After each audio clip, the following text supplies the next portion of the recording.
Me and my bestie left New York at 5:30 p.m., landed in Amsterdam at 6:30 a.m., but could not check into our hotel until 3 p.m., so we are a little bit delirious. Here's how we dilly-dally the time. First, we went to this little cafe, had the best chai we have ever had in our entire life. It tasted literally like hot chocolate chai. I got the small breakfast, which was gingerbread, a croissant, butter, and jam, and then she got some smoked salmon and some eggs, and then we found this little bookstore, which I'm always down for a bookstore. This was my first time ever being in a non-American bookstore, and it was really fun finding some of the books that I recognized and just seeing the Dutch titles of them. I feel like this would be a really fun way and like immersive way to learn a different language if you're already familiar with it, because then you can kind of just like see the words that you already know what they are, but in another language. Does that make sense? I mean, obviously that's what immersive means. But anyways, we ended up leaving the bookstore and we went to a grocery store. And when you're with somebody who thinks that a grocery store is also a tourist attraction, it can be literally the time of our lives. We did find the cheese section, and Amsterdam's known for their Gouda cheese. We had the most amazing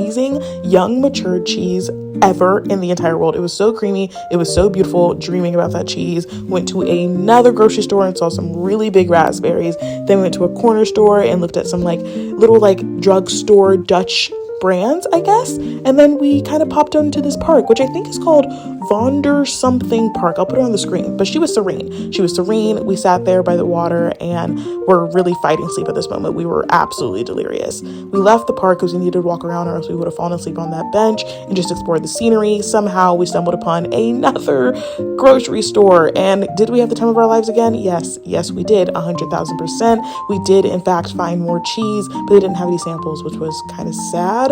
Then we got a little bit thirsty, so we got some strawberry cloud matcha, which I would give like a 5 out of 10. She was okay. She was amazing. Then we found another bookstore because why not? Like, I'm not mad about it. And this one actually had different covers. I feel like the last bookstore we had most of the same covers, but this one had a few different covers I've never seen before. And because 2 bookstores wasn't enough, you did in fact find us in the library. And here I realized that some of these books are bigger because I'm assuming just like the Dutch translation of them with like the different words just make the books ginormous. We did finally get to check into our hotel, and we took a little nappy poo before we headed back out to get some dinner. We went to this little noodle spot, and we ended up getting like the best noodle, like the broth was fresh, the noodles were fresh, everything was fresh.